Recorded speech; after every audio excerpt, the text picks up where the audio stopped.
The sudden departure of Absa's first black CEO, Daniel Minelli, is a big step backwards.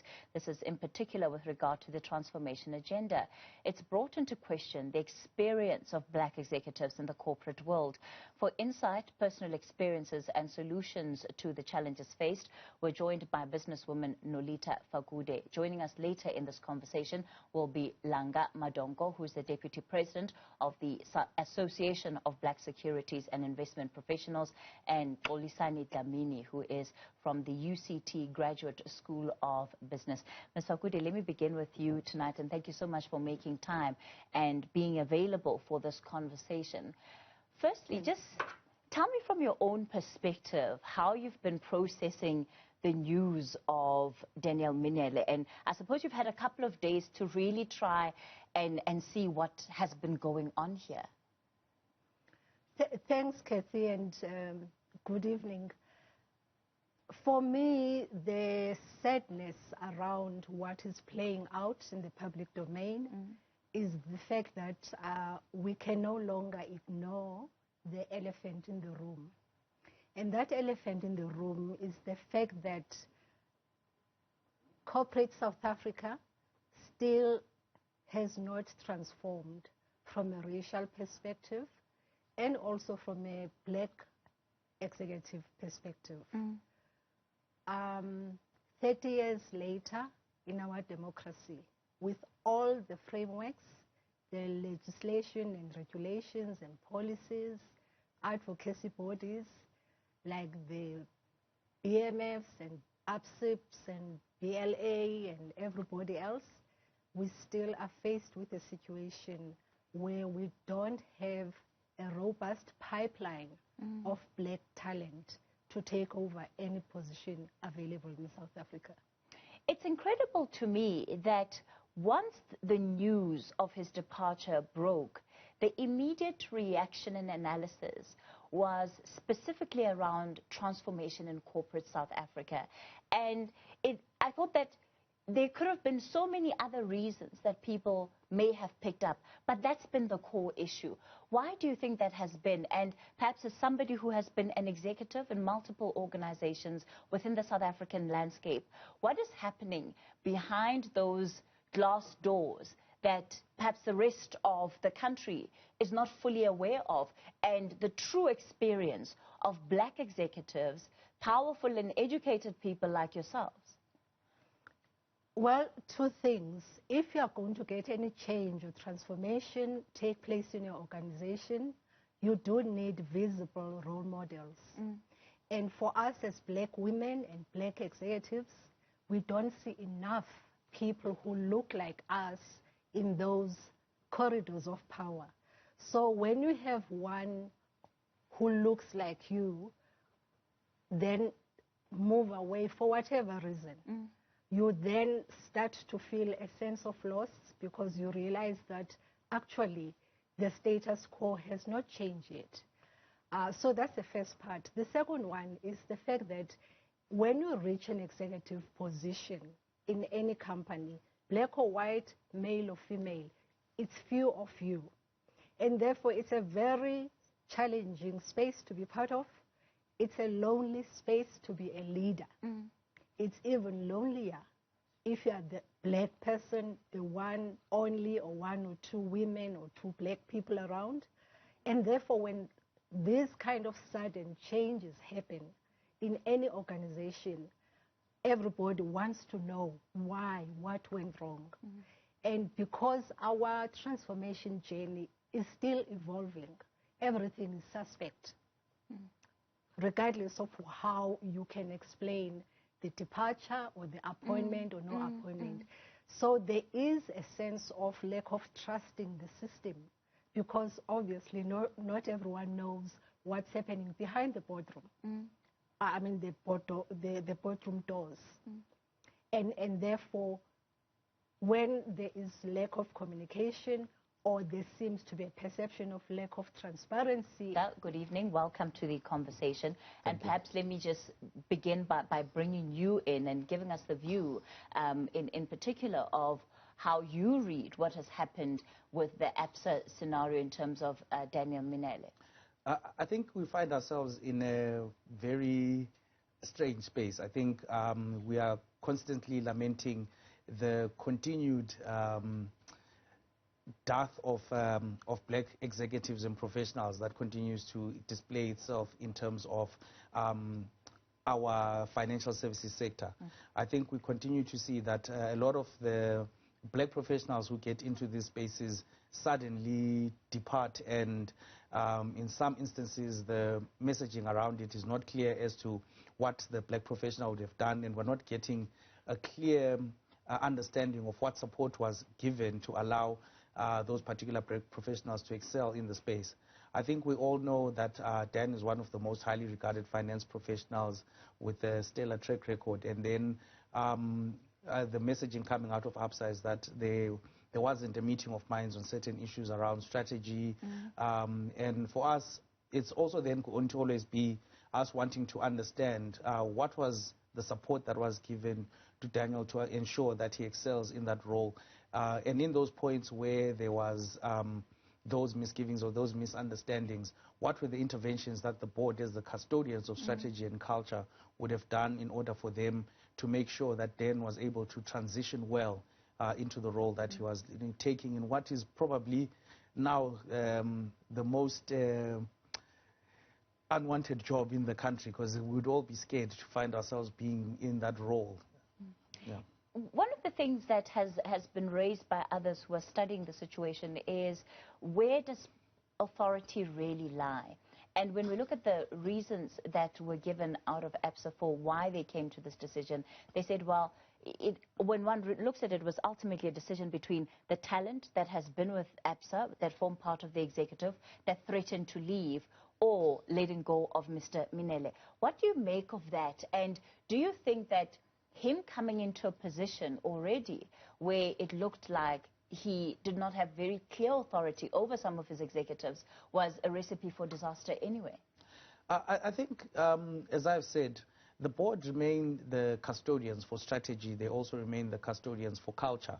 And they are the ones who have to ensure that whoever is in the positions of leadership are singing from the same hymn sheet, and they are the ones with the fiduciary responsibility ultimately, per the Companies Act, to ensure that the business is sound and is moving in the right direction. For me, I think one of the things that stands out, as you have said, is that, is this a case of the tail wagging the dog? And is it a situation whereby now you are saying that the power lies with the other members of the executive? And if the board still felt that Daniel was a strong candidate and representative, what levels did they go to support him in those times when they were having these areas of conflict? And I think I can also say that it's also then an intriguing one, because one needs to then understand the extent to which there was this schism between him and the executive. Was it the whole executive, or was it some members of the executive? And how did we come to a position where the executives are guiding the board? Sis Nolitha, you understand these processes better than most. Is it a difficult position to have, where you have executives seemingly not agreeing with their CEO? Kathy, any team development dynamics involve certain stages, and there's theory around this. If you look at it, they say there's a stage where you are forming a team, then there's a stage where you are storming as a team because you're trying to find each other and understand each other. Then there's a stage around norming, setting up the values and common purpose as a team. And then there's a stage where you perform, and then eventually you move to another stage. And from an organizational perspective, in a big organization like the one we're talking about, you expect that to happen within the first 12 months. And obviously, as the decision maker, as the CEO, you lead the executive of the company. And the backing you expect from the board is that they would support your processes, because any CEO gets appointed, doesn't matter where they are, which country or which color they are, in the first 12 to 18 months, they also want to shift the decks and appoint certain people in the positions that they feel and believe will help the organization succeed and also support their own strategy. So that stage where when you get to the storming particularly, this is where you expect that the board objectively and independently will support and facilitate that the organization moves beyond that stage. So this is where, when you look and listen and read what's in the public domain, it gets to be really opaque. So it's not unusual and not unexpected that you would have these ructions at an executive level around where an organization is going, and perhaps the need for somebody in the position of a CEO to really leave a part of their imprint, because ultimately it's their legacy, it's their name. When people talk about that organization, it's a direct reflection on them because they become the face of the organization. We actually call it the cabinet reshuffle, because when a new CEO gets appointed, you say, I wonder what's going to happen, you know, what are the changes that are going to happen. So this is not unusual. It does happen. Where I suppose there would have been a challenge is the fact that you have had a situation where there was a vacuum in the leadership period where there were acting people. And obviously, when now a new person and authority comes in, there's going to be a pushback. But this is where we are saying with Langa, the role of the board in that instance is to understand within that context and facilitate. Look, we are now, it's hearsay because we haven't engaged. But the point is, when you're talking about organizational dynamics and leadership dynamics, these things happen. Sis Nolitha was speaking earlier, Langa, about the issue of grooming new talent and the pipeline that needs to exist within corporate South Africa in order for the transformation agenda to really be given the kind of focus and credibility in terms of corporate South Africa really buying into it. And she was saying that that doesn't exist right now. Do you agree? I think we have come somewhat of a way, but we still do, particularly within the corporates, need to see that they are planting their own timber. We do need to see a greater extent of profiling of the talent that is being developed, them being given numerous platforms to also showcase themselves. I think one of the things that we have to do going forward is to continue to hold corporate South Africa more accountable for them being able to show us what it is that they're doing in order for them to develop the succession pipeline. I think a big part of it has been that I think we have been comfortable in many instances where we assume that if a CEO is leaving, they'll find someone else from another institution. And I guess sometimes that does go to the elements of then you have that period of storming being a little bit longer than if you had grown your own timber. So I think, yes, there is a dearth in terms of the number of black professionals that are being groomed within the corporates to ensure that we have that robust pipeline. Going forward, and you know, is there a particular message that this sends to black professionals and potential executives about what their future in corporate South Africa might be? Well, it's obviously very disappointing. And as I had said earlier on, for any transformation and change to happen, you need visible role models. So a young professional who's in the financial services environment or in any other sector for that matter, the first thing they look at is to say, who are the top 40 CEOs in South Africa? Black CEOs who look like me or who are women. Currently, top 40 CEOs in the country, you only have 4 women out of 40. And then black, it's probably 5 or 6. Now, that is a damning track record, regardless of what we say. So what is it saying to a young up-and-coming professional or someone with aspirations and goals? It's really to think, is this where really I want to be at, and how do I get there? When in a country where you've got so much diverse talent, and the majority of your population is black, and the majority of your population is women, you do not see that reflected in the organizational structures. That's a challenge. How do we begin to increase the accountability? Because the figures will stay the way that they are for as long as possible, because it supports the status quo. You know, the fact that it's not changing to me suggests that there are people who don't want it to change, in fact, who may well be comfortable with the fact that it is the way that it is.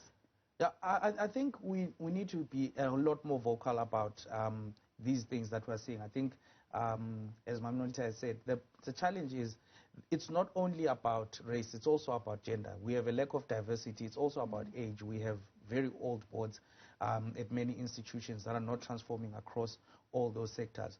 And I think one of the things that our legislation has tried to do is to create a platform where people change on the basis of their own goodwill. Maybe now we need to be transitioning into a place where we're no longer doing it on the basis of the carrot and it's a little bit more stick. I think as long as we continue to... But sorry to interject there.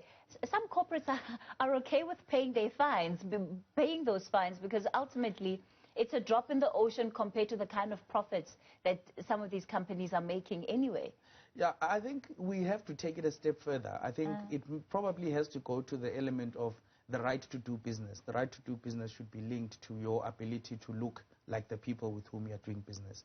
I think particularly in the financial services space where we spend our time, it's quite easy in terms of some of the legislation speaking to issues of licensing, for example, and what are some of those requirements, and you having to develop a transformation plan. We're not saying let's disrupt the system, but we're saying let's create plans and let's give more punitive measures, as you are saying, to take us to where we need to go.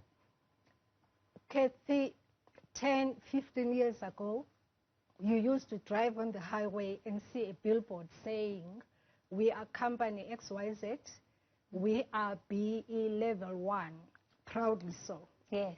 What happened to that? Obviously, the license to operate was very clear that you needed to be a certain level of conformance to those standards. Now, if the regulators are not enforcing some of that, it makes it difficult. But it's not only the regulators, it's the advocacy groups like the Absa that we're talking about and the BMFs who have to continue to challenge the status quo. Because if we do not do that, the transformation, we will be sitting here and lamenting and see nothing happen going forward.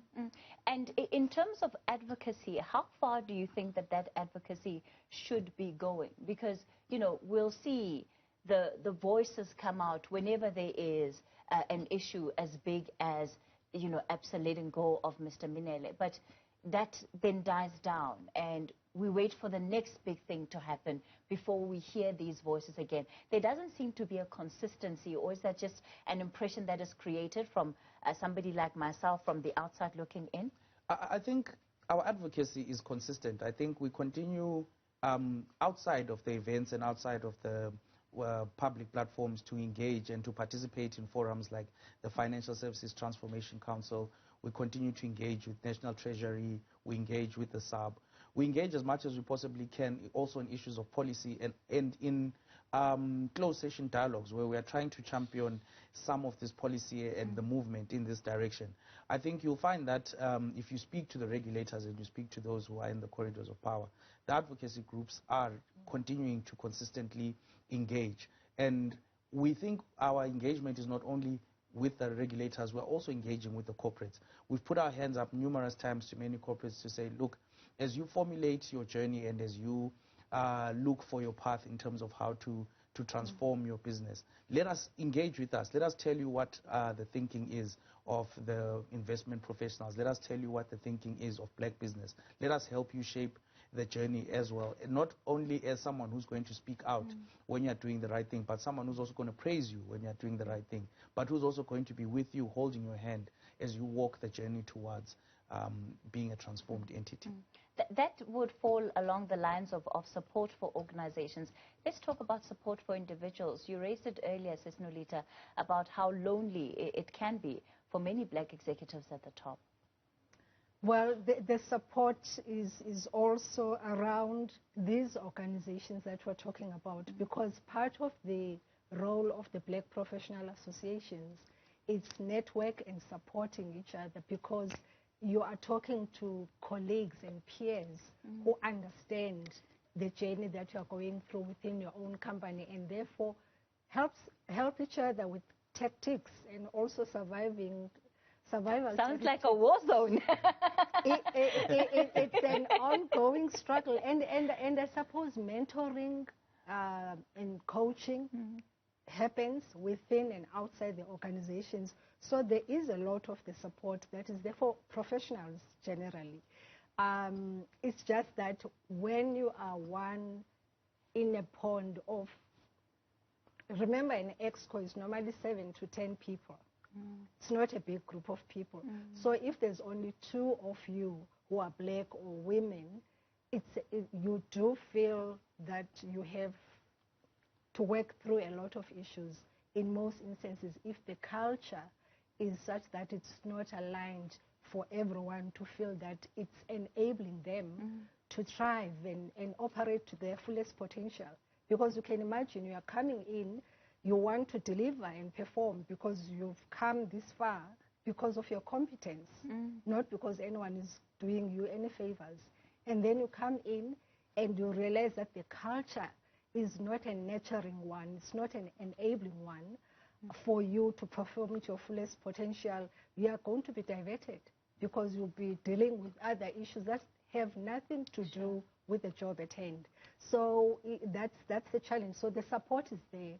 People continue to talk to each other, but it is a challenging leadership role. It sounds like we still have a long way to go based on this conversation. Hopefully we'll have an off-the-record briefing that will become on the record around what exactly some of these specific challenges might be that are facing executives in corporate South Africa. Well, that was